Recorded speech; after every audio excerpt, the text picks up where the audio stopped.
Welcome back, my friends, to Walking with Jesus for February 27th. Do the opposite. Let's look at Matthew 5:44. Matthew 5:44, I'm going to back up to 43. Bonus verse, love your enemies. You have heard that it was said, love your neighbor and hate your enemies. But I tell you, love your enemies and pray for those who persecute you, that you may be sons of your Father in heaven. Do the opposite. The Pharisees in Jesus' day hated their enemies and taught their followers to do the same. But Jesus corrected that erroneous practice in the Sermon on the Mount. The Pharisees had taken an Old Testament command to love one's neighbor, Leviticus 19:18, and added these words, and hate your enemy, Matthew 5:43. The Old Testament does not teach hating one's enemies. In fact, it teaches just the opposite, being kind to your enemies.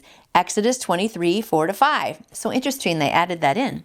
So Jesus called out the Pharisees and their rewriting of Leviticus 19:18 and corrected it. But I say to you, love your enemies, bless those who curse you. Matthew 5:44. Both Jesus and Stephen prayed that God would forgive those who were putting them to death. Luke 23:34 and Acts 7:59-60. Who are our enemies? Anyone with whom we have a strained relationship or from whom we have received unloving words or deeds.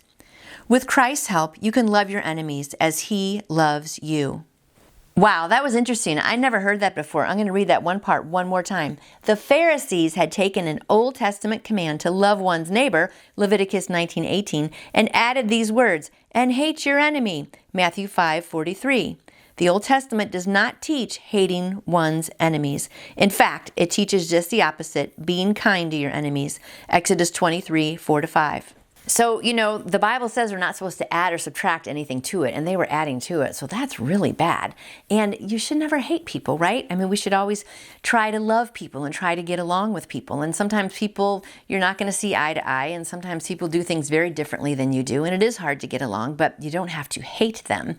So I thought that was really great of Jesus to correct that and to say, love your enemies. I mean, he totally spun it around the opposite way.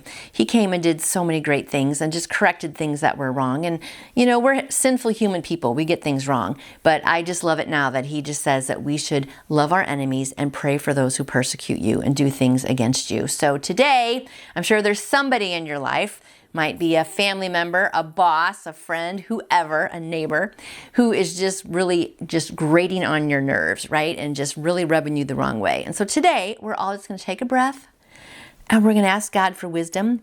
And we're going to love on these people and just try to build that relationship back up. Because can you imagine how great this world would be if we all did that? That would be amazing. So have a great day today, not only loving your family and friends, but loving your enemies and praying for them. And I'll be praying for you to do that. Let me know how it goes in the chat below. And we will see you back here tomorrow. Yes. And you can order your own copy of Walking with Jesus by Dr. David Jeremiah by going to davidjeremiah.org or by calling Turning Point at 877-998-0222. And I would love to answer any question that you may have about faith in Jesus. Let's get stronger this year in 2024. You can contact me through my website, nancyjoytoyou.com. And I hope you have a wonderful day growing your faith in Jesus.